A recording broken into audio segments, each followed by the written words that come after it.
Coole Swan has sprung 3 massive leaks on 3 different occasions. And I've had a lot of passengers on that boat. And when it sprung a leak, I turned around and there were 2 people on that boat. My husband and Mike Riley. We own 3% of the Irish cream liqueur market in the USA. Okay. Like, that's time to celebrate. That's time to hang the bunting out. That's phenomenal. That is the greatest liquid this country has ever produced. And we have produced some fine products and fine liquid, from Guinness I love that. to Bailey's to... This beats them hands down. Hands down. Welcome to the Entrepreneur Experiment podcast with me, Gary Fox. Today, my guest is Mary Sadlier, the brains behind Coole Swan. This is a story of absolute resilience and bringing a company right back from the brink to make it a world-leading brand. Here's my chat with Mary. Mary, welcome to the pod. Thank you very much. Lovely to meet you, Gary. It is brilliant to meet you. What's your founder formula for success, Mary? My founder formula is stay ignorant, stay curious, but keep moving forward. Very succinct. Is that like your motto, your company motto, your personal motto? What is that? It's a daily motto because it's a daily motto. Because when you run a business like we do that has a very, very, very thin balance sheet, you've got to have something that motivates you. And the bit about staying ignorant is don't read other people's stuff. That's what we have found. Don't read other people's stories and adventures because you try to fit them over yours. And it's the nuances of your day-to-day activity. I saw a very good analogy one time where they were saying, if you're in a boat, it's only when you look backwards you can see your journey. So keep looking forwards. You know, it's only afterwards you can see the trail. So it's stay ignorant. Just keep asking the questions. The curiosity is keep asking the questions. And the keep moving forward is, it doesn't really matter what the answer is. Keep your eye on the prize, keep your eye on the prize, keep your eye on the prize. Because if you don't have that North Star, the noise in business is just phenomenal. And people have good intentions. Nobody sets out to say, I had to ring your one up this morning now, really annoy her. It's in trying to help you. But if you don't stay ignorant and you don't stay curious, because they're a lovely combination. You're kind of ignorant really but curious. That. Yeah. And then moving forward is nothing will put you off, because everything will put you off. I mean, I came to work, what day is it? Wednesday. I came to work Monday morning and it was like walking in on top of 50 landmines. Stuff that I didn't expect to blew up. Like, oh my God. And you can read too much into it. Oh, did they do that because we're this? And did they do that? No, they didn't. It's just called life and it happens to everybody. It happens to everybody. So just get on, stay ignorant, stay curious, look for the answers and stay looking forward. I love that because, yeah, there's a lot to unpack there. The noise thing especially now. And people are always asking me, like, how much prep do you do? Do you like listen to everyone else's podcast? And I'm like, nope. You can see it there. The page is largely blank. I've written one thing, what's the formula? And I've written one other note and that's it. And that's our conversation. It always kind of throws people. They're like, but do you have a list of questions? Do you have? I'm like, no, because it's a conversation. And curiosity is my biggest driver because I'm curious about this. We were doing a video yesterday about like how to interview people. And like curiosity is the number one thing. If you're not into what they're saying, it's going to be a terrible interview. Yeah. If you're just doing it to do it, because radio interviews are a perfect example. Producer comes in, hands them the sheet. Good morning, Mary. Yeah, and they ask you these generic banal questions about your business. Oh, and are our times hard now? You know, this crap. Yeah. Whereas I love that. Stay ignorant, stay curious, stay moving forward, especially moving forward, especially now. Landmines. What you step on Monday? What don't you step on? I mean, the biggest issue of landmines for us is there's normal landmines in business. When you're operating on, we have no muscle.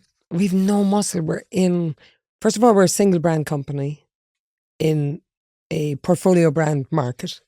The big guys we're up against have portfolio brands. What do you do? It's on over your right shoulder. We make an Irish cream liqueur called Coole Swan. So we're dairy farmers up in County Meath, and it's made of whiskey, white chocolate and cream. And we rely very heavily on the taste of this product. This is all about the liquid. That's why we invented it. That's why we created it. It was to create a whole new category in the Irish cream liqueur market. Great idea on paper, totally different experience heading out day one to create that. So we operate on very, very thin margin. So somebody catches a sniff, we get pneumonia, and that's what I have to protect the business against the whole time. It's not that we're not capable, it's not that the brand isn't able, it's none of those things. It's just you don't have enough muscle sometimes to fight back or to take the hit. So you really just have to keep staying ignorant. Don't let that bother you, that you don't have the muscle. When you say don't have the muscle, what does that mean? So you'll find, particularly in retail, you'll find that people, pricing, and you'll come to certain cycles in the year, and pricing is very competitive. Everybody can compete in price, but if things don't come right for me on a particular day, say I'm supposed to go live with a particular promotion and we get bumped, for whatever reason we get bumped, somebody else, and we get told, that's really material to me because I've gone and produced product. My product has a shelf life. Okay. I have a dedicated market. Yeah. Where do I move the 200 extra cases? Because that's material to me. Now, if you're a big dude, let's mention no names, but if you're a big alcohol brand company and that happens to you, you can absorb it. That's not the stuff you lie awake worrying about. You lie awake worrying about government regulations. You lie awake worrying about tariffs. The macro. And you can maybe influence that. I'm down several layers below you, worried about, did they actually enact that? Did it happen on Tuesday at 5 o'clock as we had planned? And that's why the staying ignorant and curious and looking forward is so important, particularly for Irish businesses, because I don't believe there's too many Irish businesses operating on huge margins. I think it's a very expensive market in which to do business. And I think we're exporting. Interestingly, we were at a thing in London recently. We're part of this fabulous spirits group out of the UK called Kindred Spirits. And they're all craft, early stage. And there was one in particular, Tarquin Gin, fabulous business down in Cornwall. Really, really good business. And he was one of the speakers on the stage. And he's a big gin, and he's all over the UK. And they started talking to him, and he was saying, yes, I got myself an export manager. They were sort of asking him what mistakes had he made. Export manager, got an export manager. And, you're talking about export. And anyway, it turns out, finally, he's doing 10% export. Philip and I were looking at each other saying, oh my God, we wouldn't be able to survive on 10% export. We're at 70%. That's because the UK market is so big, is that he can survive because he's got the numbers in the domestic, whereas you as a native Irish brand have to be export led? 100%. Okay. 100%. This is a really tight market. Great market. We love it. But you have to export. I think that's a key learning because we have a huge amount of food and drink entrepreneurs that listen.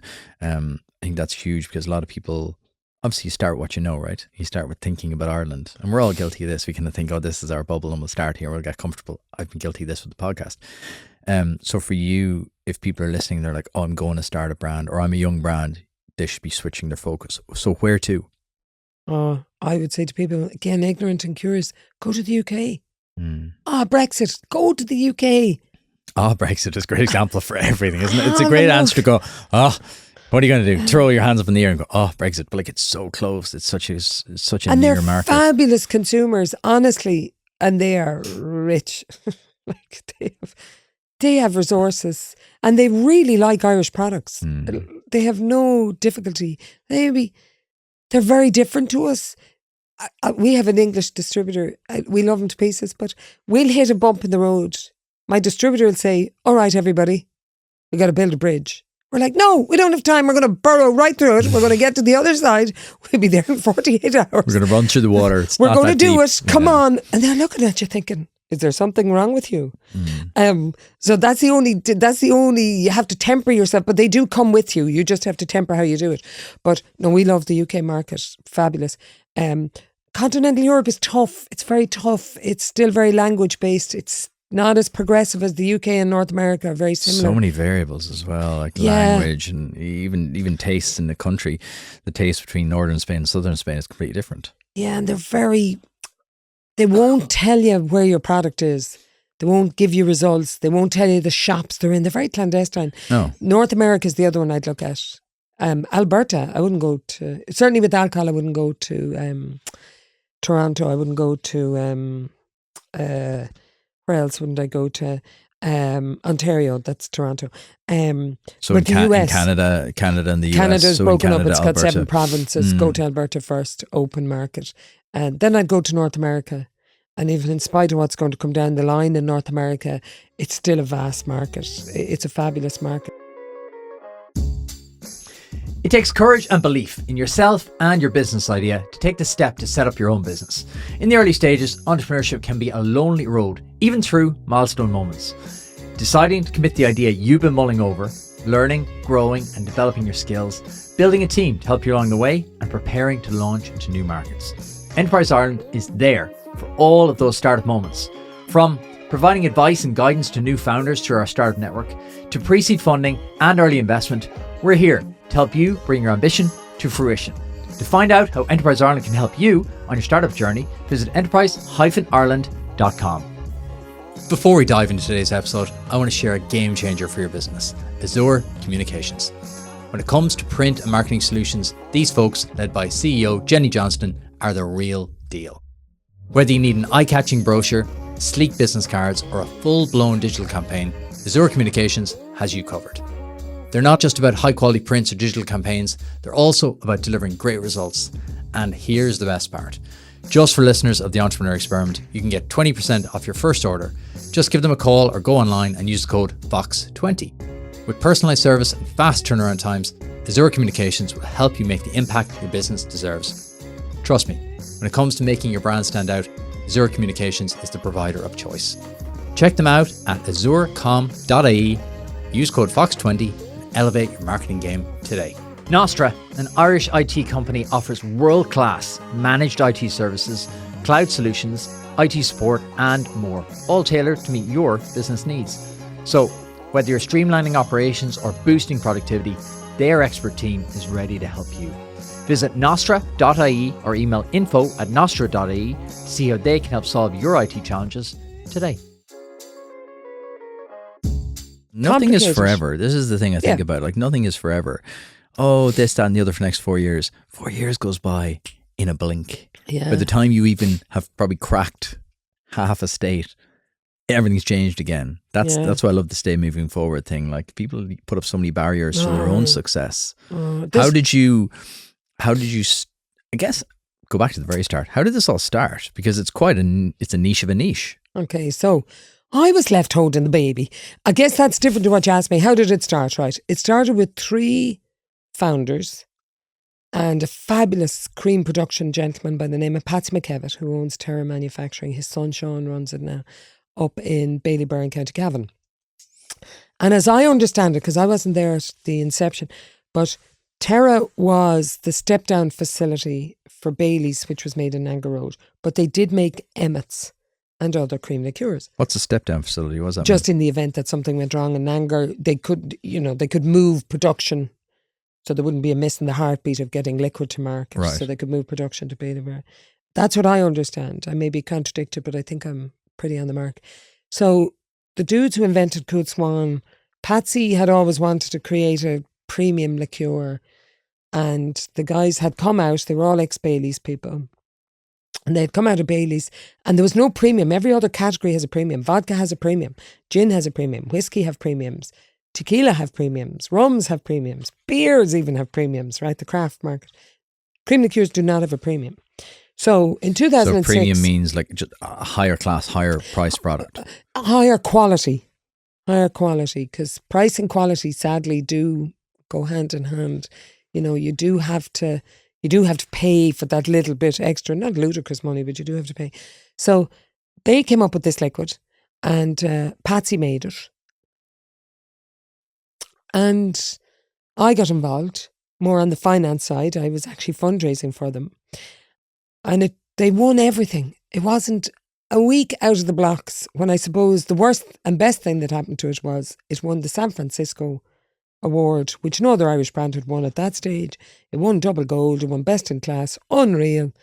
And I suspect the 3 boys still had their corporate jobs going, and I suspect they thought, we've hit easy street, this is going to sell itself. And it didn't.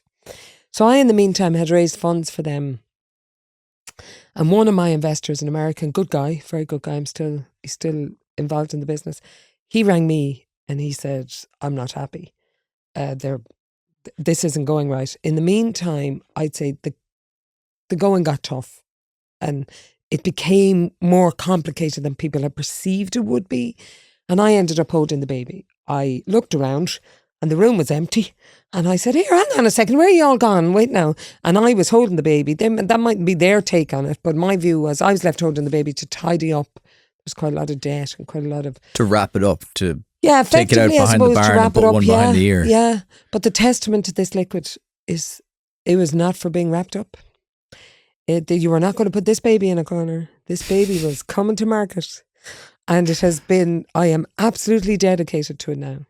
So what happened then with you? You were just there, kind of like sitting there going, right, okay, what am I going to do with this? So why did you take it on? Like what was because that's a huge jump to kind of go from raising money to just taking on the whole thing. Because I was ignorant and curious and I kept looking forward.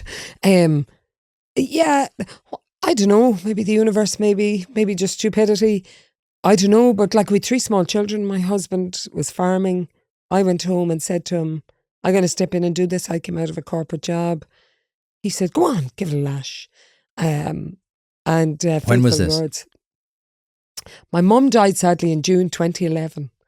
And just before she died, there was about a month before she died, there was a really tough meeting held with the founders, and I went in to see her in the hospital, and shortly, that's when I came out and I realised everybody had gone and I was left there. So that was June 2011. And to be honest, we were going to close it down. I had no real intention of running it, right? Because I didn't know jack shit about the drinks market. Bizarrely, I'd worked in Diageo in corporate finance. I'd gone around the world looking at, it was primarily transfer pricing. They called it corporate finance, but I was the one making the stories up as to why you were holding large amounts of profit in low tax jurisdictions. Okay. So I had traveled. So you had a background in finance. You knew what. My background. I'm like. Arthur Anderson. I'm a trained accountant, tax accountant. So my background, I did economics in college. So my background is finance. And I was doing corporate finance in Diageo when I met Philip, but Philip is a dairy farmer, sheep farmer. We're farmers up in County Meath. So that kind of lifestyle wasn't conducive really to being on a farm, because farming is 365 days of the year and it's not really, darling, I'll see you in Kuala Lumpur at the weekend. Well, I'm not sure about that. So, and like I say, we've a 22-year-old, 21-year-old and a 19-year-old, and they were all under 6 when I took this on. So there's a really interesting point about timing there. Yeah. Because we all wait for this perfect golden morning. Everything lines up perfectly. This will be over episode 400. I've never had one of those on the pod. It just doesn't happen. No. And I think that kills, I always say that to people, the thing that kills most businesses is that they never start. Yeah. They're waiting for that moment. Yeah. They're waiting for, I have the money, I have the time, life is great, my personal life is great. We all think in these neat little boxes, these social media clips of our life, when in reality it's this. It's like, this opportunity is at the worst possible time. But what can I do? Yeah. Unfortunately, sometimes the universe forces you into it, because the obstacle is the way. Because the alternative was to go and get another corporate job, fly around, leave Philip with the 3 kids. And to be honest, I love living on a farm. I love the lifestyle that comes with farming. So the corporate job wasn't really conducive to what I was enjoying. Yeah. How I thought this was, I don't know. But well, stay ignorant. You don't know what you don't know, right? You see, that's just it. Yeah, if I'd have researched it, and I do remember a very good fella, Paul Murray. I was introduced to him. He gave me a hand. Really good bloke. And I remember he Cork fella, and he turns to me and he says, "You stupid girl, is there something wrong with you?" And I was saying, "No, we're going to do this. I have brought in money. I need to get the investors' money back." And he said to me, "Right, on that basis, I'll give you a hand, but I think you're stupid." And I remember, at least I like when people are clear about what they. Don't leave me under any illusion of what you're thinking here. Yeah, fair enough. Be very honest. Get off the fence there, Paul. You get splintered. But I prefer that. Some people just kind of go, that. "Oh, well, we'll see," or they kind of say yes, but don't. In Ireland, we're very hesitant to say no as a slow no, what we really think or what we really want, and it's definitely a skill to be able to kind of hone and go, actually, can we just do this? Yeah, yeah, and then you're all on the same page. So you'd raise the money. Like, did you feel beholden to them? Do you feel like you had to do it? Yeah. I took money off people on the premise they would get money back. Not that some of them, a lot of them are still in. So I'm still here getting, now we did several rounds afterwards and they followed their money. But like I've made a commitment to people. My first commitment was to my shareholders, and my shareholders we'll figure out how to get them their money back. Whether we expand or whatever we do next, I don't know. But are we talking like a large sum of money here? Oh, by the time I had joined, the guys had raised the guts of 6 million. Whoa. I brought in another 6. But that had gone. So listen, building a brand is not easy, and building a category in a brand, building a category within a category is even hardest. And going up against a brand going up against a category where the brand is the category is even harder. So there was a lot of obstacles, which looking back, I can only see now, ignorant, curious, keep looking forward. But I'm ever so grateful I did it, because that is extraordinary liquid. I will say to you today, that is the greatest liquid this country has ever produced. And I didn't produce it. I love the confidence, because you very rarely hear that. That is the greatest liquid this country has ever produced. And we have produced some fine products and fine liquid, from Guinness, I love that, to Bailey's, to this beats them hands down. And I am determined that this brand is on every shelf, in every doghouse, outhouse, any house, that it will be there. And if I'm the last man standing and I'm putting the last bottle up in a lonely bar in Singapore, I'll be there. Because this really, genuinely, this is an extraordinary liquid. It's been thrown off cliffs. It's been run over by trucks. It's been dropped from a height. And every single time, it just picks itself up and keeps going. And I kind of feel now, you almost feel it has an inner essence. It has an inner spirit itself. Like it has this kind of really life beyond does. its life. It really does. That's special, though, when things have like, there's something more to it, right? There's something you feel, there's something else there. You can't really even probably say what it is, but you feel there's something driving the brand. It's there, and we're getting closer every day to getting it out. Yeah. So bring me back to 2011, because these are the bits I love to dig into, because these are the messy bits that people tend to gloss over and kind of go, oh yeah, sure, look, 2011, and then 2024 we're here, and you're like, oh, okay, there's a lot of years there. So 2011, day one, what are you thinking? Like, what are you actually thinking on the first day you step foot in your office, if you even had an office? What was going through your head? Right, lads, you'll all do what I say. Right now. Oh, no, you're not going to do what I say. Okay, fair enough. What do you want to do? Oh, that isn't going to work. And that isn't going to work. Okay, what are we going to do? Okay. That was my first day. So one of them was, I had a very big American at the time, a very wealthy guy, and he was like, what are you going to do about this? And an investor? Yeah, wanted vengeance on where he had found himself, And then I had the founders sort of saying, if you only gave us more money, we'd have been able to do.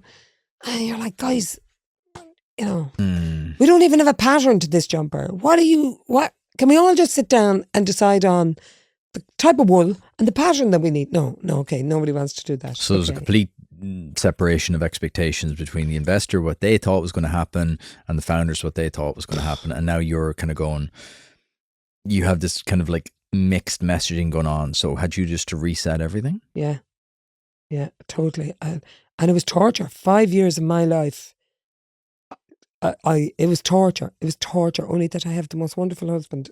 I just don't know how the man put up with it. But it was torture. It was really tough. But then there were little gemstones in the middle of it, like that. And I got to a stage where I had to kind of check the gemstones, that I wasn't just misleading myself. So one of the big gemstones was this fabulous gentleman by the name of John Cooney. He was a buyer in SuperValue in the Musgraves Group. And I rang him up and he said, you're bloody Coole Swan. I've taken more of that off the shelf because it has a 2-year shelf life. And to be fair, nobody was wrong in what they were doing. Okay. It's just life. So it has to be shifting through quickly. You have to move it. So you have to get it on the shelf, then you have to get it off the shelf. So you have 2 customers when you own a brand. You've got to get on the shelf, you got to get it off the shelf. So John was brilliant, and I don't even know, to be honest, to this day, I don't know how I got him on the phone. I don't know how I got him to pick up the phone. I don't even know how I got his number. I don't know how I knew he was the man. I've no link between that and getting him on the phone. And he said to me, right, I'll tell you what, good Waterford man. said, I tell you what, I'm going to give you a chance. But I tell you now, girl, if you screw up, you'll have me to answer to. And he was wonderfully tough, but so fair. That's a wonderful combination to have in somebody. And he the gave expectations, again, it's very clear. You do this and we win. You do this, we don't You win. It's lose. when like, oh, we'll give you a shot. For how long? In what way? Yeah, I like this. I think there's a great lesson here for all entrepreneurs listening, that transparency piece. huge. Fair, tough, transparent, clear goals. So what did he say to you then? What did he put to you?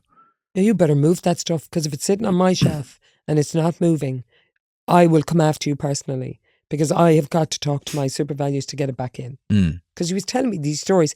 They were true enough. God rest his soul. He just died there a couple of weeks ago. Very suddenly, fabulous bloke. I've always thanked him in articles, because just that he was fair. He gave me a shot. And when I go down to meet him, I don't know if he used to do it on purpose. He used to say, and how is White Swan doing? And I was just like, you're doing this on purpose, aren't you? Is this Because a he was power a clever play? man. Yeah, very clever man. And he'd smile away at you. But yeah, he gave the brand the first break. And then there was this fabulous lady, Sarah, in London with John Lewis. And again, I don't know how I got on the phone with her, but it had been stocked in John Lewis. And I explained to her that I was now kind of looking after the brand. So had it dropped off a lot of shelves, as in like had it been taken off a lot of shelves after this? Yeah. North America was a disaster. They'd gotten really good distribution, like really good. And again, lads, it's nobody's fault. It's not a fault. If any fault it is, the dream was too big too quickly. That was the fault. Right. You know, put it out there, put it everywhere. How long was it up and running when you came in 2011? They'd started conceptual design in 2006. Oh, right. And they got it to market, I'd say 2009, 2010. Okay, so there was a bit of time behind it. So yeah, and but we didn't get it back into it was out of the market, bar Musgraves and John Lewis, for like, I had an awful battle in North America, because even though North America has 50 states, in the drinks industry, for some reason, it's about 5 people. Everywhere I went, it was the same 5 people. Every state I popped up in. Oh, that's that Coole Swan. We had trouble with that. You're like, oh, wait till I tell you, it's all under new management. And so anyway, time is a great healer. And but one big decision we made, I also have this fabulous business partner. Aside from this, I was running a small little fund with a guy called Mike Riley, brilliant bloke. And if you ever get a chance to get a guy on who can see the future, get Mike Riley on. Very, very clever guy. Ban the Slow Man, worked in JP Morgan's head of CTO with them. I used to hate it when he and I'd go into things and they'd sort of say, and your credentials? I'd say, I worked in Diageo and I did this and I trained in Arthur Andersen. He'd say, yeah, I worked in CTO of JP Morgan. My budget was 8 billion and I managed a staff of 250,000 people. you were doing a fund with him as well? Yeah. What were you doing? We raised a small fund to do tech investment. His big thing was tech. That's how I came across Coole Swan, actually. God, I've forgotten that. We had put in some money in the early stages, Mike and I, from our fund. So, and actually we've 3 very good products still out of the fund. We invest in about 7 companies. Really? So we've 3 very good ones. But, so we were early stage investors. So I've ended up running Coole Swan. He's ended up running a company called Sasplex, which is a competitor to, I'm not even sure what it's a competitor to, but it allows you plug your tech into a platform if you're very small and get onto AI and get onto all the resources very quickly.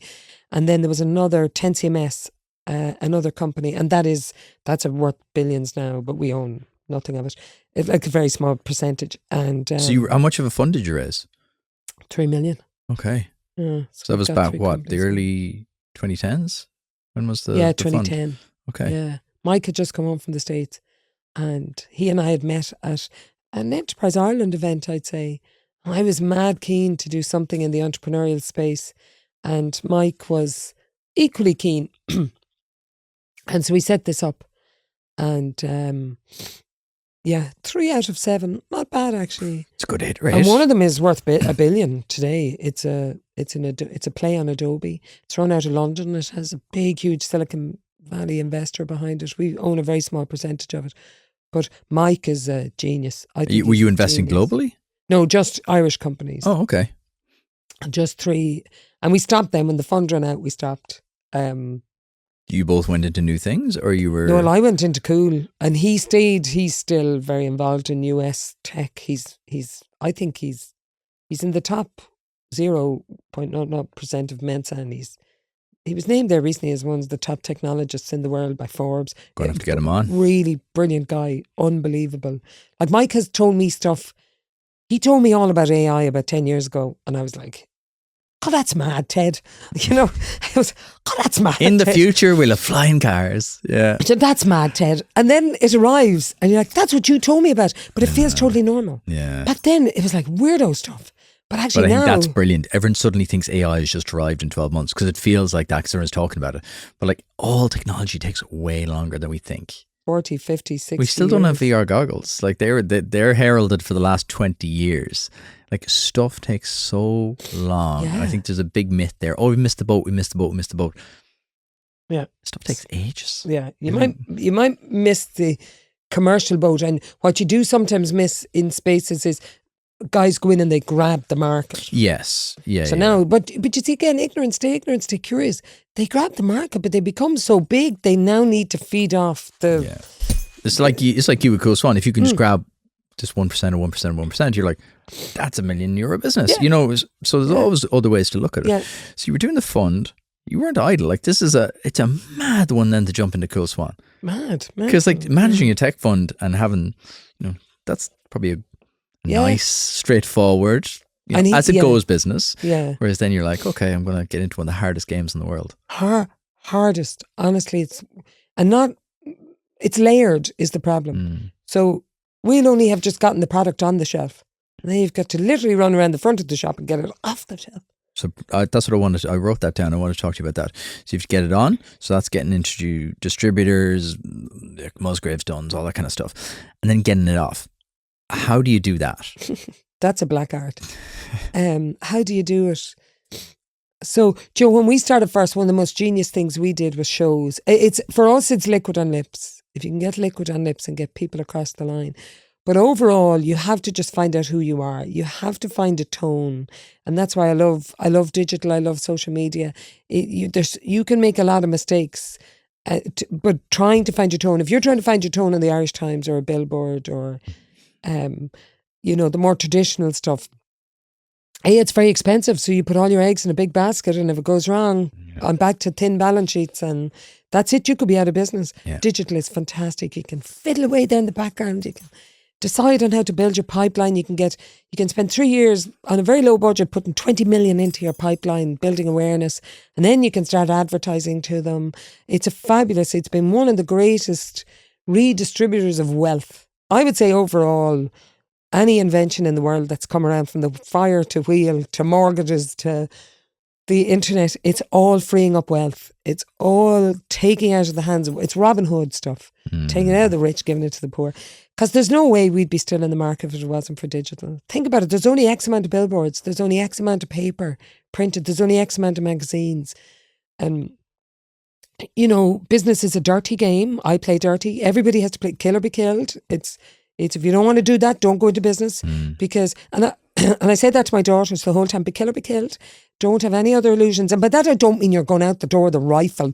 I mean, don't be caught. Exactly. Don't innocently walk into something and say, whoops, but that's unfair. Arm yourself beforehand, because it's the very unfairness of it gives you the gap. Well, we talked about this earlier. No one owes you anything. Nothing. You are not owed anything by anybody. It's not like going out trying to like knife people in the back. It's going out with the awareness of, I've got to earn everything here. Especially as a founder, you have to earn every single win. And nobody's coming. Nobody's coming. Nobody is coming. The only thing No I one's have coming learned, to save you. Save yourself. Yeah. And you know what the great thing is? If you ask the right question, you will get saved. But it is beholden upon you to ask the right question. People want to help you. Yes. They really do want to help you. If you'd have had me in here 5 years ago, I don't know if I'd have been as positive about that, in as much as I don't think I realised that when I began to get my own voice, and was able to ask the question, I found the help was like, oh, okay, thanks very much. And you'll do that for me. God, that's marvellous. Thank you very much. And that to me is the greatest wisdom of all. Nobody wants to see anybody drown. Nobody. I'm telling you, not even down to the most vicious of them. But you've got to ask the right question. What does that mean? So you can't just go up and go, ah! Nobody can help you when you're screaming at them. So you have to go up and say, okay, I have a proposition. Here's my proposition. Do you think it'll work for you? And you've got to understand, they're not there to make your life easy. They're there to make money. Because they got to feed their kids. They got to feed their shareholders. They got to pay the bank back. We're all in the same boat. But at least if you go up and you try to work with people, you will find people will work back. They might close the door the first time. And yeah, you have to be persistent. But you watch your own behaviour and how, as you go up the tree, how you start treating people as they're coming up the tree. You don't have time for tire kickers.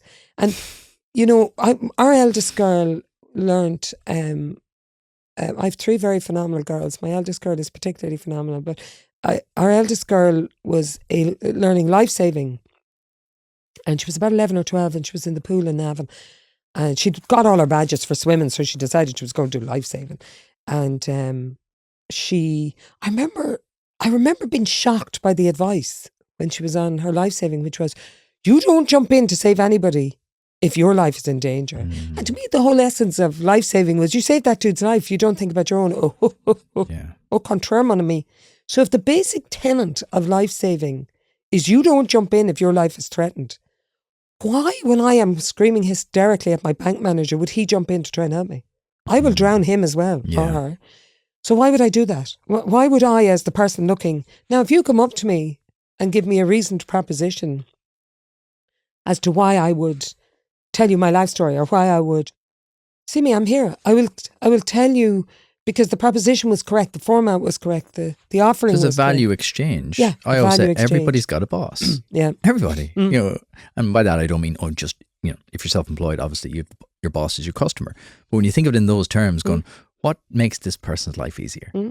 How can I make this person's life easier? And what value am I bringing? Yeah. Like, business is just a simple exchange. Have you created value? Yeah. Have you created beautiful liquid? Yes. Okay, great. I'll buy it. You know, if you're like, I've created liquid, it's all right. Yeah. Some value there because you're competing with everybody else. Yeah. I think there's a really beautiful lesson there. So how is it about creating the right environment, the right value proposition to them, going, this is a win-win position because, like, how were you explaining this to partners who'd been burned before? You showed them, look where we're going. Look at how big the prize is. Look, and that's the issue for us. The prize in this thing is massive. Like, we've seen off quite a few brands who've attempted the premium space and they just haven't cracked it. And the premium space is a little different. It's not premium because of price, and it's not premium because you can put any old muck on a bottle and convince the consumer. The consumer isn't stupid. That's the one thing I can tell you, right? What we have discovered is getting access to the consumer is the difficult bit. So getting the distribution is hard, very hard. And that's the bit that'll suck up all your time. So if I had any advice for anybody, if I would just say go deep, not wide. Like, go in and prove it. Then go out. And go in and prove it again and then go out. But I'm not saying go in and prove it and then prove the whole of Ireland works. I'm saying we did, Ireland and the UK was open, and we had a couple of, they were in 50 states. So I went from the bizarre position of having to close down 50 states to just opening 5 or 6. But Nielsen's picked us up last year. To get on a Nielsen's report out of the US is massive. We're only in 5 states, right? But we're now we own 3% of the Irish cream liqueur market in the USA. Okay. Like, that's time to celebrate. That's time to hang the bunting out. That's phenomenal. What does the Nielsen report thing mean? So Nielsen is like, it's one of those third-party independent reporters who take till results, or in this instance it was till sales. They take till sales from across the United States. And considering the dominant brand owns 86% of the market, to own 3% is pretty impressive, right? I just want to own 9%. Now I only own 3%, I'm in 5 states. So which means is... The maths work there. If we can math that out for the next 45. If you can make it there, you make it. So we've made it in those 5 states. Yeah, well, you've proved the model, isn't it? It's a playbook. Like, I always talk about playbooks because I like neat, simple answers to things. There are playbooks to business. Yeah. You now have your playbook for 5 states. Yeah. So the Nielsen thing then, is that like you have to reach a certain volume, and then like I suppose, is this what you read in the paper? It's going, oh, last year X was up 4%. Is that kind of stuff? No, Nielsen's is deeper than that. Up 4% on case sales and stuff. What the Nielsen's report is, they weighted your sales. So I was compared against every cream in the market. Okay. But they weighted my sales. So the Americans have a great phrase. It's called map lighting. So if you're in 50 states but you're doing 100 cases, that's map lighting. What does that So mean? you've turned up in every state. Oh, right. look, Map lighting. Coole I get you Swan is now. in 50 states. Okay. How many are you selling? 50 cases in each state. But I'm doing okay. There's 50 states. So my volume. So your volume looks good. Your volume looks good until you divide it by the number of states. Okay, Now you're like, I know what you okay, mean. Yeah. where's your customer base? Does it stick at that price? Who is the customer? You don't know enough when you're map lighting. It's like when people say, oh, we've an office in London, New York and Paris, but they're actually just post boxes. Yeah. Yeah, you're not really there. Yeah. Okay. See, that's what the Yanks call map lighting. I love the It makes Americans for sense. phrases. Yeah, it's a great expression. So we didn't want to map light, obviously. You'd need patience of Job to map light for a start, because people never stop giving out. And 50 states at 50 cases need the same amount of work as one state with 5,000 cases. It's very draining. And you're spreading yourself thin, I would imagine. Thin. And then you have to hire staff. And when you don't have a balance sheet, forget taking on staff. Staff come, I get it. Staff come, I'm a human too. There are days you don't want to go to work. There are days and your granny is sick, your mother's sick, the dog is eating your homework. Like, there are days like that, we all get them. You need time out. But when you're on part of a small team, we just don't have that margin for error. We don't have it. So I keep the team really tight. Like, really tight. It's interesting you said. I was at a dinner last week and it was kind of a high level-ish thing. And like, people don't really get the podcasting media space, especially if they're more traditional. This guy was very traditional. And he turned to me and he was like, okay, so what do you do? And I was like, oh, it's kind of easier to explain the media. I'm a media company. Oh, and what does that mean? Oh, well, we have a podcast and we have other things. Oh, okay. How many staff do you have? That was his second question. I was like, they're all contracting. I was like, why would I hire loads of staff? He's like, he instantly, the shutters just came down, glazed over, and he literally just turned back to the other guy, started talking to him. I was like, you don't get it. The world has changed. Like, after COVID was horrific, but there's going to be a new breed of entrepreneurs coming out here who are nimble, who are lean, who are agile. Yeah. Like your Coole Swan model, who are like going, I can do a lot with a little here. Mainly because I have to, but also when you kind of go, it doesn't really make sense to hire someone for 50 hours a week when I really need them for 8. That's the old model. The world's changed. A lot of traditional businesses haven't seen this. His metric of success was, how many staff? I can't think of a worse metric. I was reading something recently. The Harvard Business, they do a very good magazine, the Harvard Business School of Business. You get it there in Easton. Oh, the Harvard Review, yeah. Yeah, it's very good. I get it online. And they were saying that in America at the moment, productivity is through the floor. So they're reckoning that companies are only really operating at about 65%, and sick leave, sick days, days in lieu, they call it actually, are the biggest problem that they're facing in the labour market, right? So I'm up against businesses that can need only operate at 60% and they don't have to worry about that. That's my competitive field. Their buffer is probably 50% really, whereas your buffer is Zero. 0 or 1. Zero. So, like, somebody said to me recently, would you never take a week off? I say, see, the thing is, right, I'm juggling knives every day of the week. I'm never sure what knife is going to fall and when it's going to fall, but I got to be there. So if I'm off for a week, that knife could literally fall and splice my business in two. Now, it's getting better. It's getting better every year. Like I say, our last 3 months, the first time we made profit. And I had a great lecturer in college who used to say to us, profit is for vanity, but cash is for sanity. And that never left me as a motto. So I'm always in cash. I'm never out of cash. Always in cash. And I manage it very tightly. I'm very grateful for my accountancy training. Very grateful. Because the problem with accountancy is there isn't one form of accountancy. There's multiple forms. There's your P&L audit accountant, right? Then there's your management accounting. Then there's your finance accountant. Now that dude is very interesting because they do upside down and inside out mathematics. 2 and 2 never equals 4 in the world of finance. But you tell that to your audit accountant and you'll have to resuscitate them. I'd say, excuse me, come back to me. No, seriously, 2 and 2 doesn't equal 4, right? Because audit accountants are, my sister did the BCom in UCD. She's only about 11 months younger than me. And she's a great character. And I remember in her final year, she did a thesis and her opening line was, to err is human, to err on the side of prudence is accountancy. And that's your auditor. So 2 and 2 equals 3 for an auditor. Cannot equal 4 just in case. So you're working that spectrum of the 2 and 2 never equals 4 for anybody, right? Management accounting is you as a management trying to tell the story of the business. The auditor wants it to come in. He'll always lowball it and try to get it in at really awful numbers, just in case. And then you got the finance guy who's making silk jumpers out of grass, man. And you're looking at it thinking, how are you living in that big house and driving that big car? Because 2 and 2 doesn't equal 4, that's why. And so you've got to be very skilled at each of those aspects of the business, and you've got to be able to come between them. And that's why I think often accountancy gets a really bad name, you know, because people get afraid of it. Don't be afraid of it. Knowing your numbers is key. It really is. And it's a very... I would call it commercial. Be a very good commercial person, and you'll carry. That's when the 3 of those converge. Those 3 forms of accountancy converge. Is right at the point of your commercials. So I'm beginning to find more and more companies they've got commercial managers, not sales managers even. They've commercial managers. Commercial management is becoming a much bigger part of business now. But I'm finding that I'm really grateful for that now, because I'm able to navigate things, but I always stay in cash.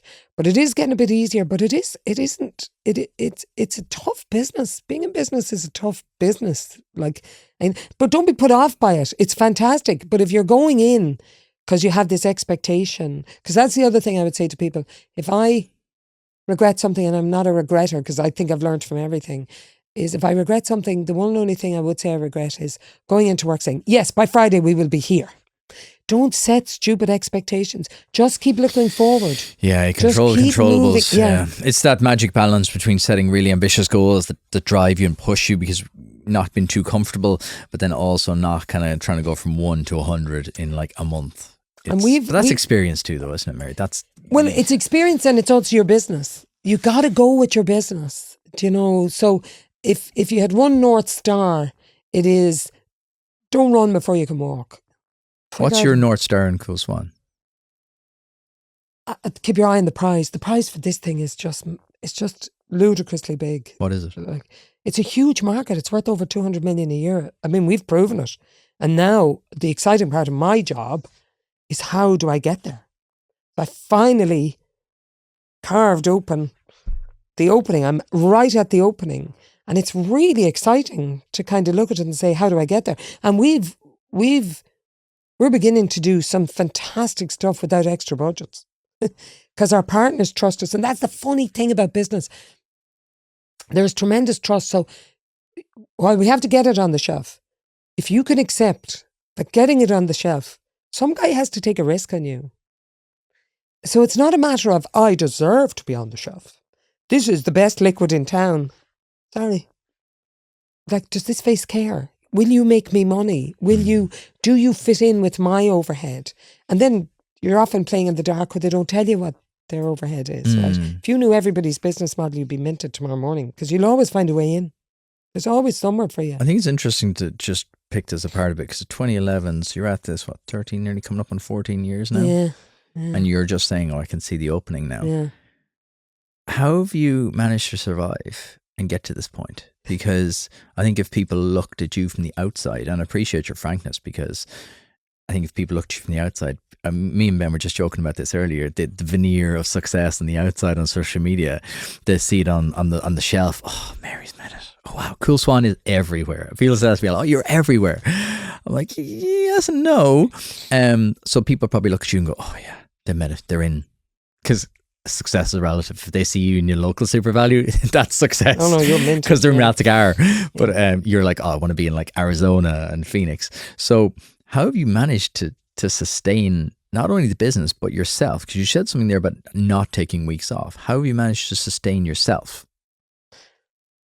I'm very lucky. I'm married into a farming family, so farming is 365 days of the year. My husband doesn't view this. We live our life with our business. We don't do the whole put your business over there, like we're compartmentalizing it because you've got to go to Spain for a month, or we don't do any of that. and he wasn't raised to that. And my mum was a farmer's daughter, even though I was raised in Blackrock in Dublin. We were a farming stock. So you lived your life. You lived the misery, you lived the successes, you just lived your life. And you got the quality out of that. So I'm very lucky because I didn't have that kind of expectation of we'd have, by this year, or we'd have to drive a big car, or we'd have to do. And we've had no real pressures. I live in Navan. I live just on the outskirts of Navan, between Navan and Kells. What a great place to bring up kids. My kids went to a local school. I also had young children, so I was tied anyway. We weren't going to go very far. And then I suppose my husband is really a really good bloke, and we're yin and yang. I often say to people when they ask me, I say, see, I jump off cliffs. Philip comes out with the parachute. That's how we complement each other. He'd never jump off a cliff. I'd never look for a parachute. So we're just the perfect combination. But I'm very lucky, and mentally I'm very strong. And also, I really believe this is my fourth child. And then do you know what I do? I read an awful lot of people's stories as to how they got to where they are. So I look at people. We have a neighbour who's got two very sick little kids. They're in wheelchairs and they're 24/7. And I say, really, I'm giving out about 24/7 with the business. It's all everything's context. Everything is and that's context. the thing. I don't read other people's success stories. I look at people who are living their success stories. You are living a life and bringing this child to school and helping us all to live with people who are very different. And you're not giving out. What the hell am I giving? I have 3 very healthy children. Yeah. I have a fabulous family. My own brothers and sisters are brilliant. Philip's brothers and sisters are fantastic. His mother is amazing. I have no hardship in my life. I really don't. The people I interact with in business are really good. Some of them they can be a bit nasty, but you'll wear everybody down if you set out to do it. Stay ignorant, stay curious. You'll wear people down. I think that's the great way to live your life, though, because so many people live their life as if they're on this invisible railway tracks and they've no choice. And I drive my wife mental because anytime someone's complaining, I go, that's a choice. That's a choice. I believe that. That's a choice. Yeah. And I till I'm blue in the face. That's my thing. It is I was a choice. That's a choice. That's a choice. Yeah. They made the decision. That's a choice. Yeah. Sometimes, because it's the things in life you don't plan. It's the sick kid, or it's the bolt out of the blue that just, you're like, you said the landmines there, and it just resonated with me straight away. I'm like, yeah, it's never the things you think are going to come for you. No. It's that call on a Tuesday morning at 7 a.m. where your whole world just turns upside down. And it's those things. So I think being able to live in the moment of deciding. Was it 2018? He decided to bring in tariffs. Until the day I die, I'll never forget it. 6:30 in the morning, the news goes on. I woke up. Philip was in Colorado, right, on a trip for business. And I woke up and the news came on. And there will be a tariff now on Irish cream liqueurs. I was like, excuse me, what? A what on what? Who the what? When did that happen? Who brought that up? Jumped out of the bed, sent Philip a text. He was still up, I think. We were like, where'd that come from? Philip, where's the stock? It's on a boat on its way in to New York. It hasn't landed yet. And the tariffs always come in immediately because otherwise you'd stockpile. So all the notice he's given at the moment is right pain in the arse. This is really interesting because I think people, we don't really understand this, because I hear it and I'm like, I have a fair idea what's going on, but I love to talk to you about this because the tariffs, right? What is that? Because it's non-stop at the minute. Tariffs. What is that? So your stock is on the way over. Explain it in like real simple terms to me. I'll tell you. Pass maths here. Give me a real simple We had example. 1,000 cases on the sea and we had to find $80,000 before we could land it in North America. So the tariff was plus 80,000. Yeah. Whew. Till the day I die, Gary, I will not know how we found that 80,000. That's what I'm telling you. If you keep looking forward and you ask the right question, I phoned everyone I could think of. But if you phone one person and say, well, I wasn't lucky, it just didn't happen. That's down to your energy and your drive. Yeah. And then if you're not ignorant enough to, I'm absolutely ignorant and stupid. Ignorant's a nice word, but stupid enough to believe that I will see this on every shelf in every bar, that this brand deserves to be there, that this market is huge and we will get there. I'm ignorant enough to believe that. Nobody can stop me. Mr. Trump is a really good example. Like, who thought he'd make president? But he kept I going. got annoyed last week and everyone was like hand wringing. I wrote about it in a newsletter this week. It's like, oh, everyone wringing their hands on social media. Oh, it's terrible. stop. Just put down the Instagram.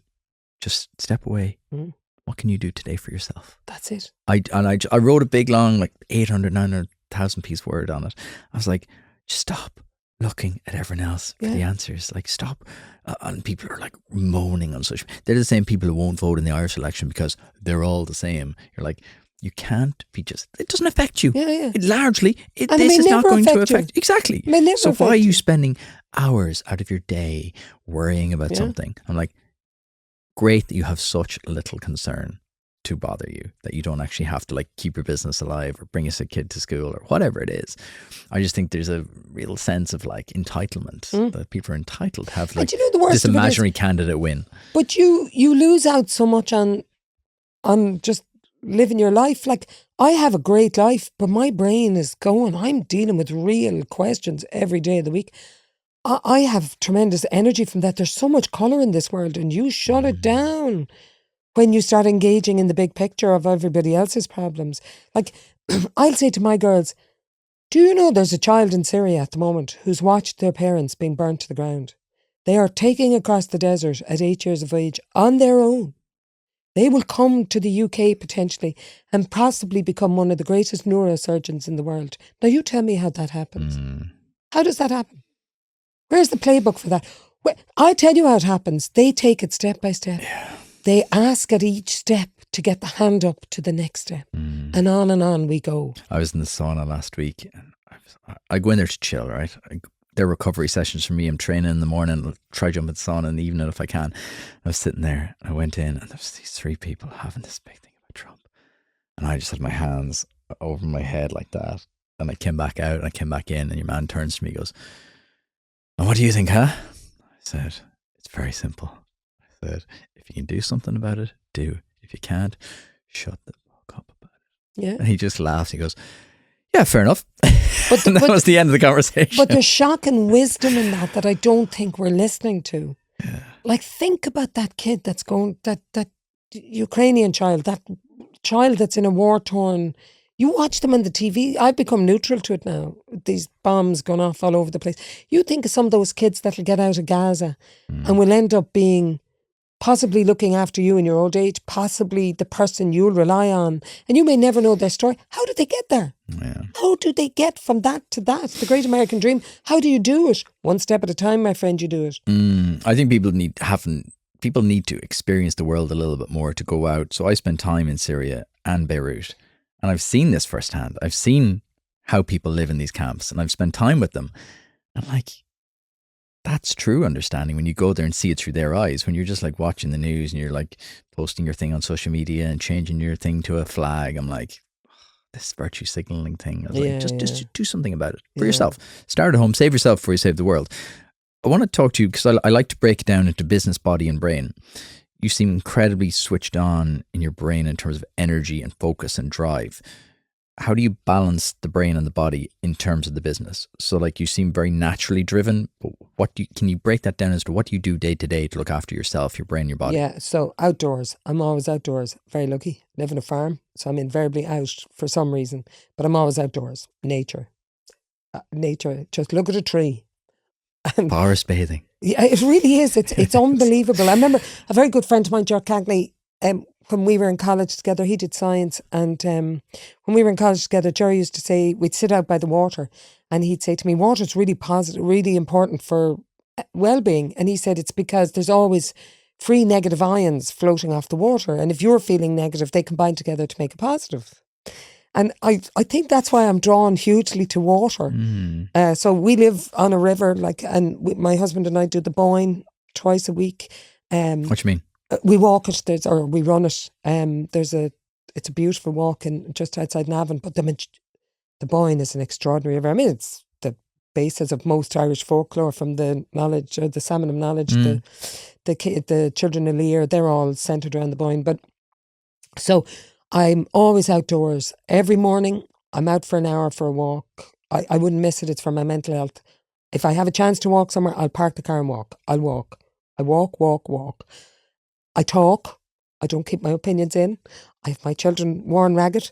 So I think it's very important to hear yourself don't lock yourself in with your thoughts.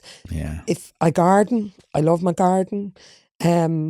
Not very well because I'm not always available to it. So I grow things like rhubarb and onions and stuff that grow themselves. very, very low maintenance. Rhubarb is great. We've rhubarb and apples in the Oh garden. my God. And they just grow like we do nothing. And then this year, it was the first year we kind of properly engaged because my daughter was like, apple tree. And I'm like, I don't even know where you got those words from. But yeah, that's an apple tree. Let's go enjoy it and pull it. Because every day we'd pull an apple off. And I was like, it was weird. It was the first time I ever properly just stopped and went, how mad is that? Yeah. Apples are just growing in our garden.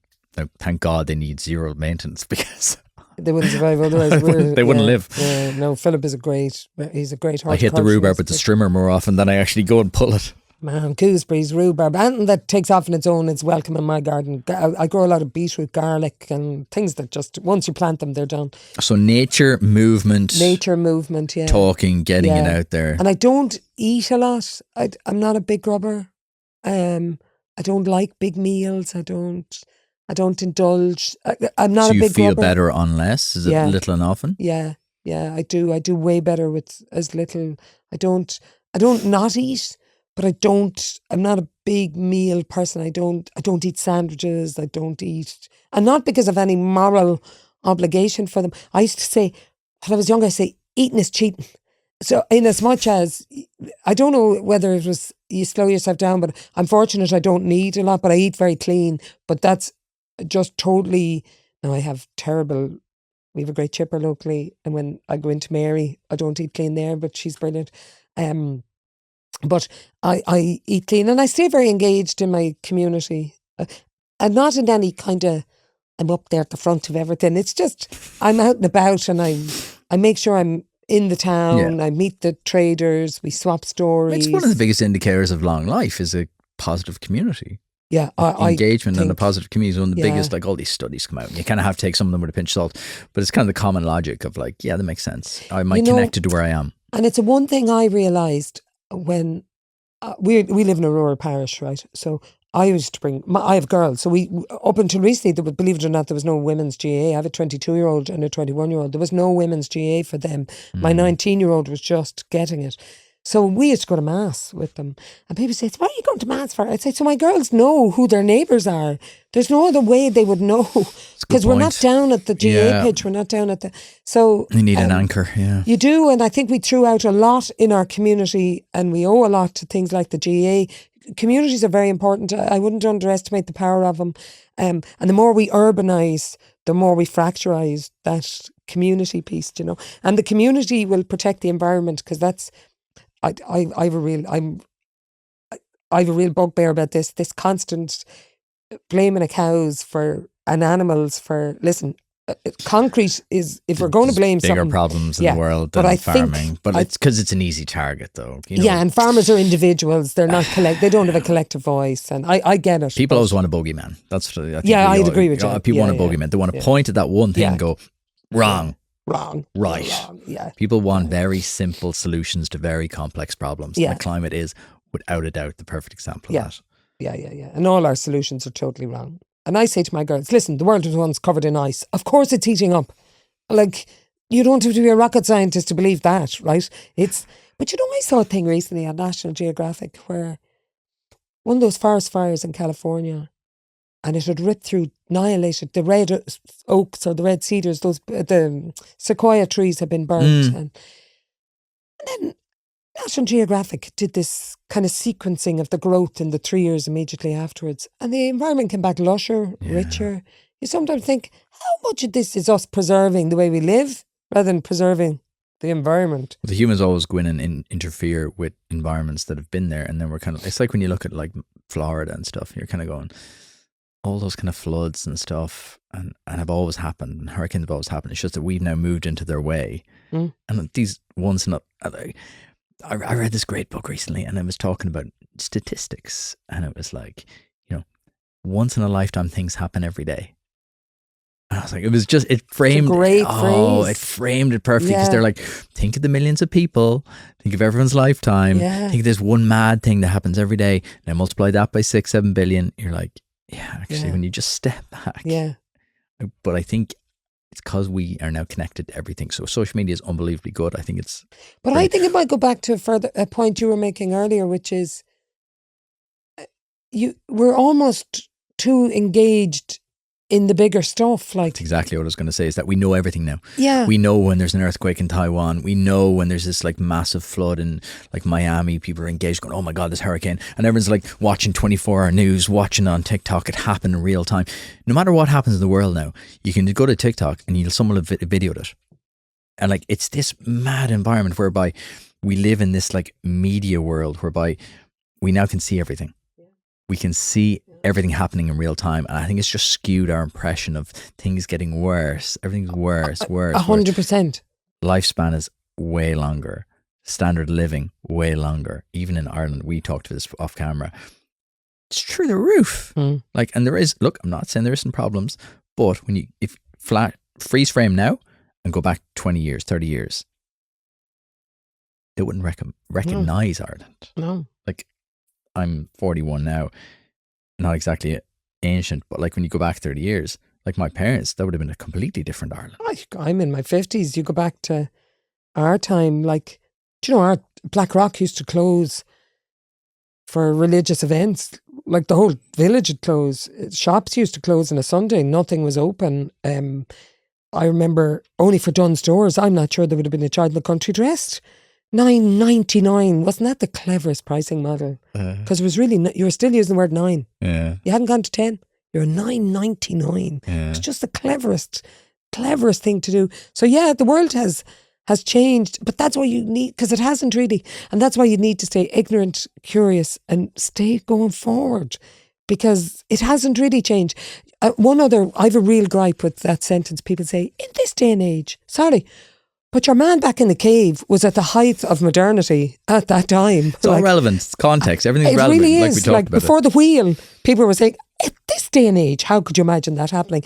Like, we'll be saying stupid things in 20 years' time that you can't believe. Like, I do remember as a kid, I always remember the phone. My mum had 2 brothers living down in County Limerick, and we used to the exchange, it was Kilfinnan 625, and a woman would say, hello, where do you want to be connected to? Bruff 729, I'll connect you now, or will you take a call? And I was in my 20s with that.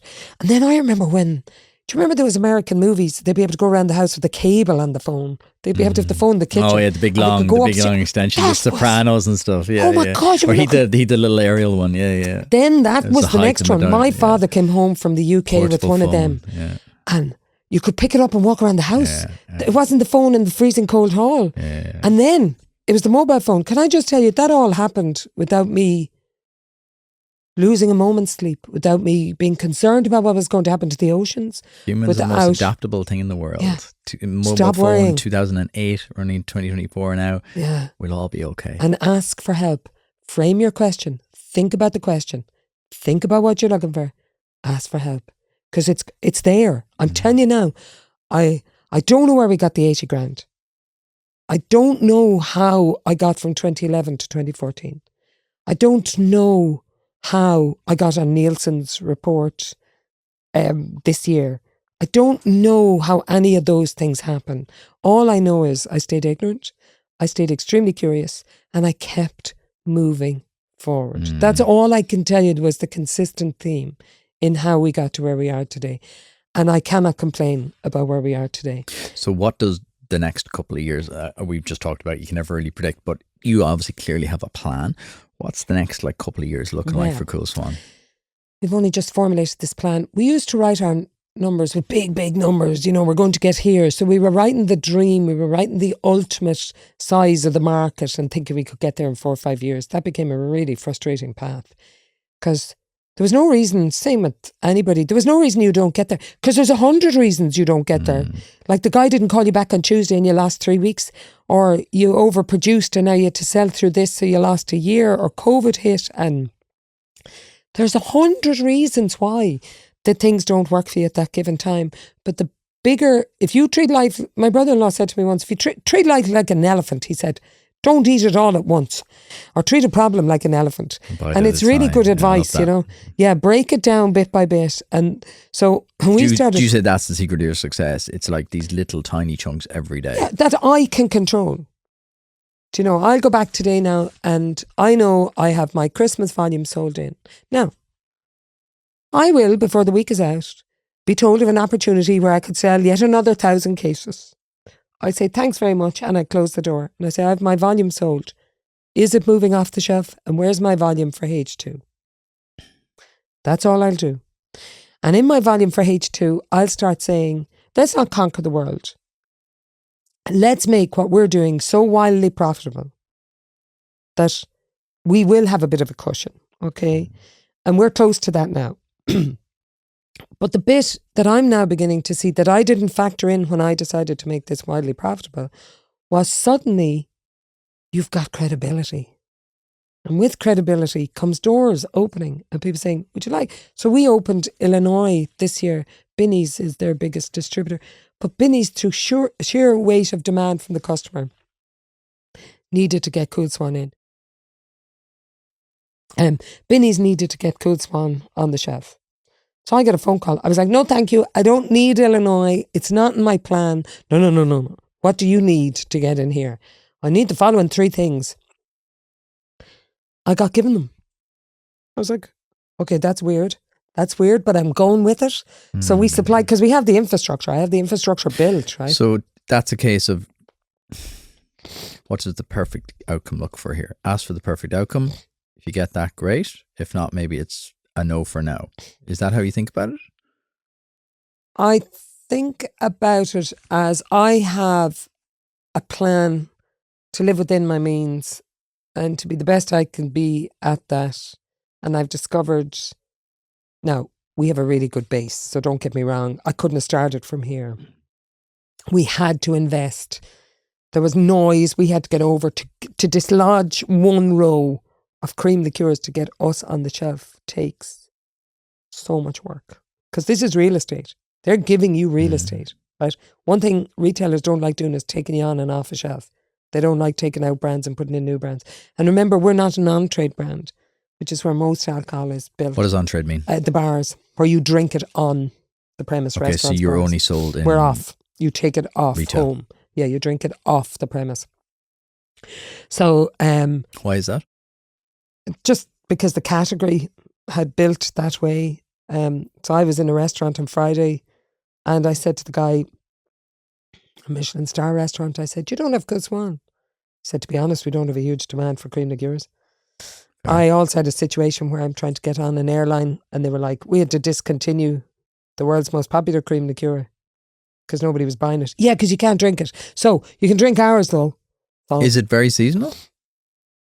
Ours? Cream liqueur in general? No. It's been made seasonal, the same way cider was made seasonal. Remember, I'm up against portfolio brands. We're very happy to have a Christmas. When you think of cider, you think of summer. Yeah, fair, yeah. But that's because they're within portfolios. So remember, portfolio so they have brand, their winter brand, their summer brand. It's all making sense now. But it's nothing to do with the brand or the consumer. Yeah. Now, they'll train the consumer, but the consumer, we're liquid ice cream. Like, think about it. You can drink us in the summer. That's a good framing. There you go.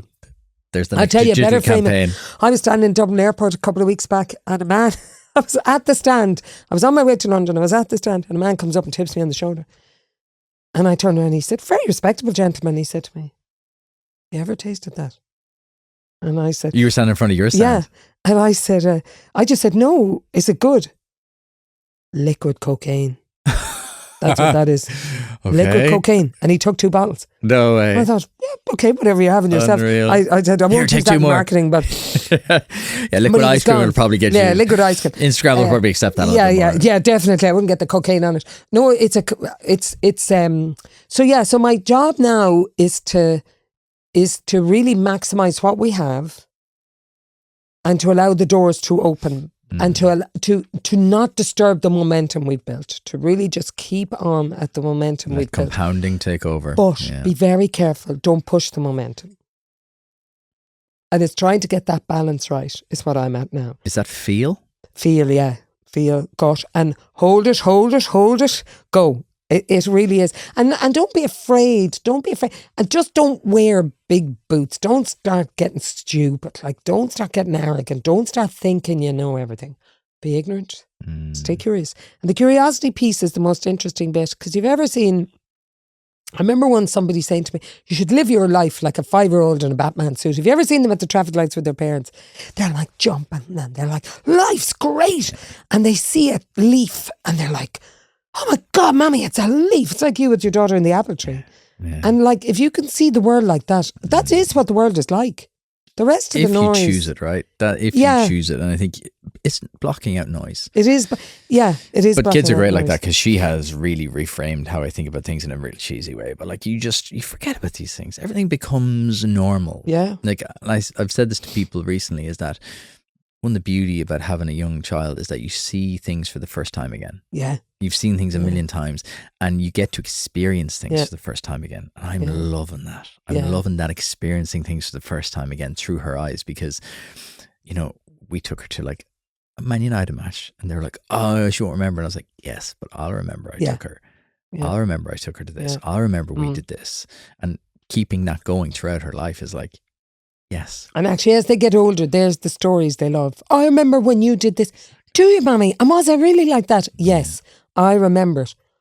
My mammy said that I was. It's still mine are but 22, this 21. when I think, when I do this or when I get there, I'll do that. Yeah. No. What are you doing today? Yeah. Bring it back today because like, you know, I went to see Ryan Holiday last week. He's a writer on Stoic things.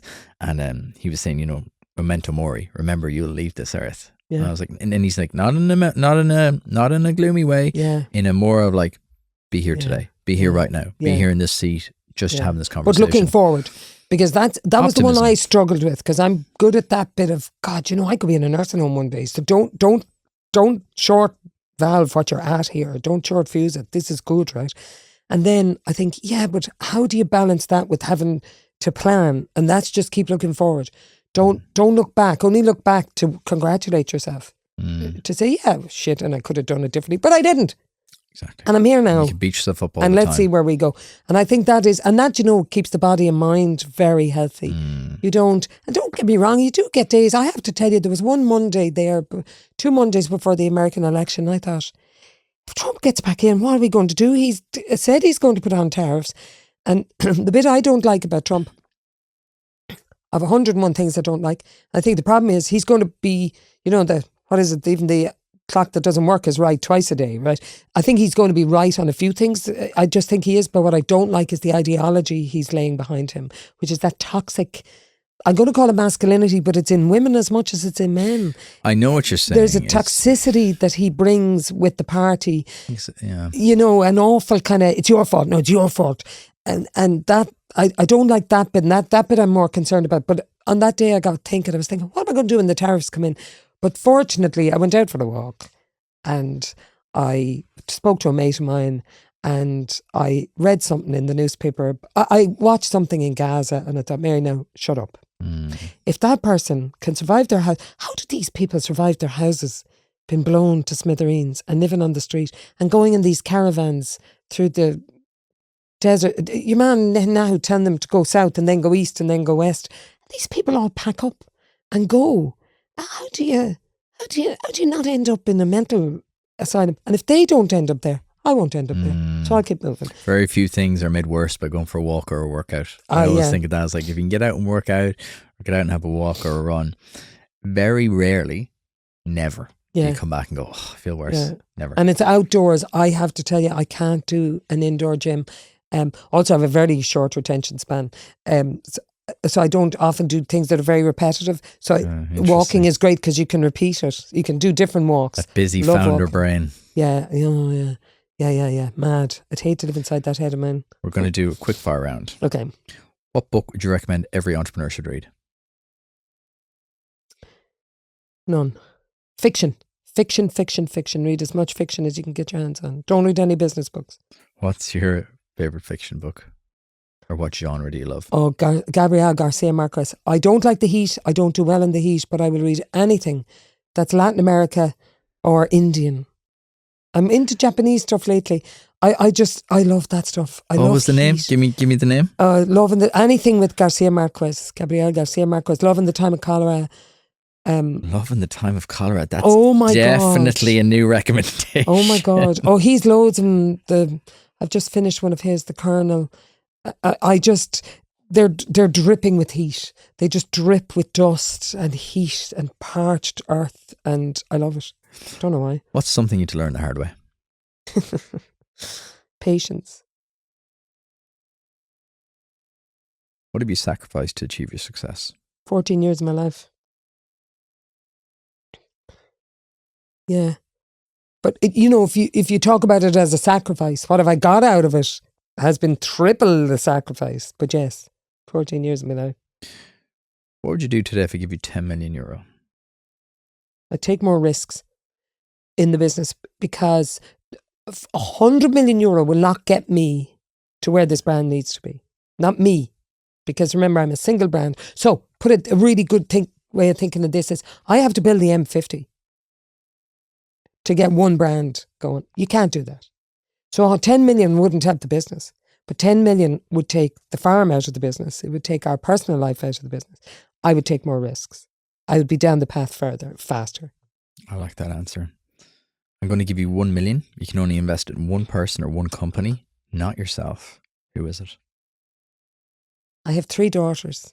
One of them as entrepreneurial as the next. Which of the 3 of them? I think they'll go into business together, she says, hopefully. Very, very capable. One of them's over in Notre Dame on that Naughton scholarship. Thank God for Martin Naughton. And she did engineering. She's into product design.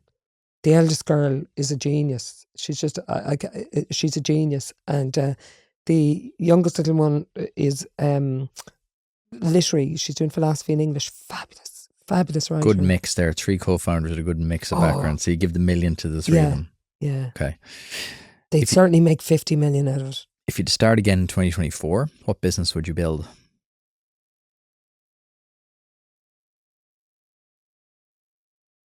I'd probably go into farming full time. Yeah, I think there's a trick in farming. What's the trick? Don't know. And I don't watch that fella, Diddley Squat Farm. Clarkson's Farm. Yeah, no, I do not watch that. Maybe that's the trick, right? No. Maybe we start a media business. We film you for a year. Yeah. Mary's Farm. Mary's Farm. Telling you, that could be the trick. I'm a big believer in brands having media arms. Of course I am. Yeah, dead right. You're dead right. That's what we can do. What do you believe that other people will find strange or strongly disagree with?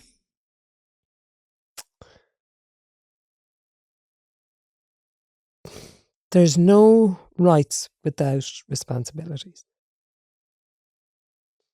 So you cannot claim to have a right without claiming a responsibility with that right. I'm really conscious of that in work. I have no right to be on that shelf without the responsibility that comes with being on that shelf. I have no right to hire you without the responsibility of understanding I can pay you. I have no right to buy those goods without the responsibility of realising I have to pay for them. Can I just tell you a short story? I qualified as a chartered accountant. And every year you have to do these CPD hours. And every year they have this huge conference, and it used to count for CPD hours. And 2 or 3 years in a row, they were bringing in fellas who'd gone bankrupt to talk. I thought, excuse me, that'd be like a loan consultant bringing in cigarette companies. Why are we bringing in people who cannot pay their bills to talk to accountants? That's the complete, that should be torture for us. I handed over my professional. I rang the institute and said, I don't want to be a member. I couldn't believe, why would you bring people who were telling their story having not paid their bills? I'm not talking about going out of business. That's a different thing. Wrapping up your business responsibly, that's fine. Going out of business, there are no rights without responsibilities. So I think people would strongly disagree with that. And there's no utopia. I keep telling my girls, there's no utopia. I know what you're aiming for. Well, I think everyone wants everything without the cost of paying the entry fee. Yeah. Enterprise Ireland helps to support and fund a vibrant startup ecosystem, providing supports, insights, and network connections to the most ambitious Irish startups. From expert advice to raising funding, exploring opportunities in international markets, to strategic planning, Enterprise Ireland is here to support you in those important startup moments. For more information about how Enterprise Ireland can support you on your startup journey, visit enterprise-ireland.com. Enterprise Ireland, helping Irish startups go global. What's been your worst investment? Coole Swan. What's been your best Coole investment? Swan. I knew you were going to say that. My best investment probably actually, it's a lovely little story. Like when I qualified as an accountant with Anderson's, I was still living at home and I was in my mid-20s, and I was working, I started my job with Diageo going around the world, and I decided I wanted to buy a house. And I saw this cute little house down in Donnybrook overlooking the Dodder, tiny, beautiful little house, a little cottage, artisan cottage. And I said, I need to buy that. So I bought that, and as a result we were to build our house in Navan. But you know how I bought it? Fabulous guy. He went to America since, Owen O'Neill. His father had a hardware shop in Ranelagh. So if any of the O'Neills are listening, hello, this is Mary Sadlier. Your dad helped me. And I remember I needed a cash deposit at the time of 12 grand and I couldn't raise it. And his father gave me 12,000. What was the connection to you? His son, Owen O'Neill. Me and Owen were great mates. Just Owen worked in Citibank. One of the this I'm telling you, these gestures happen in life. But I didn't have the right to take that without the responsibility of understanding, A, I had to pay it back. And B, I paid it back with bells on. I saved enough to give him back a little bit extra, just as a wow. Like, wow. And I didn't look at the 12 grand as he could afford it. I looked at it, what was the kindness that made a person give me 12,000? Well, it shaped a huge part of your life. It shaped a big part of where you are now. 100%. Those micro, it's like the butterfly effect, right? Butterfly flaps its wings. So that potentially is the best investment. And the worst investment, fortunately, I tell you what we did. Mike Riley and I, when we had a little fund, invested in this woman. I will never forget it. She was over in Galway. And she convinced myself and Mike we put in 15 grand. And I had pushed the go button on the bank account and I realised that was going into an overdrawn account. I don't know what made me. And we never saw her or the money again. No way. Yeah. That was the worst investment. That was the worst. And Mike is a gentleman. Honestly, you couldn't meet a more. Coole Swan has sprung 3 massive leaks on 3 different occasions. And I've had a lot of passengers on that boat. When it sprung a leak, I turned around and there were 2 people on that boat. My husband and Mike Riley. Both bailing the water out. Yeah. Everyone else in the lifeboats floating away. You couldn't see them for the speed they were leaving. And I remember thinking, and that's what forms a lot of how you perform. Because the 2 of them were looking up at me saying, I believe you can sail this boat. I believe in you. Keep We're not going. going to do it for you. Keep going. No We'll give rights you a for hand. responsibilities. Keep going. Yeah, we'll help. Keep going. And it wasn't just that they were bailing and saying, look what you've done to us. They bailed out on the basis of, we believe in you, keep going. What's your final piece of advice to every entrepreneur listening? Stay ignorant, stay curious, stay looking forward. And there is no utopia. Don't even think about it. It's all a hustle. You got to hustle your way through it, man. Don't be worried of the hustle. Where can people learn more about you and Coole Swan? Buy a bottle. My whole life is in that liquid. Buy a bottle this Christmas. Getting it off the My shelf. whole I love life is in that bottle. You'll learn more from that liquid about me than you will from anything else. Sit It's down a and have a Coole symphony in Swan your at mouth. Christmas and Yeah. you'll Mary will be there in spirit. Most certainly will. I might even pop into the front room. You'd never know. If you see a woman just standing at the At the Coole window. Swan stand over Christmas, that could be her. If you're old enough to remember the milk tray ad, do you remember your man I used do. to swing in the window with a box of milk tray? Oh, if it happened now, he'd be arrested. What are you doing in my house at this hour of the night? So that'll be me. I'll With this swing Coole in. Swan, you're really spoiling us. That's it. Mary, that was absolutely brilliant. Thank you so much for coming No, on. thanks, Gary. It was lovely. Really appreciate it. Great to meet you.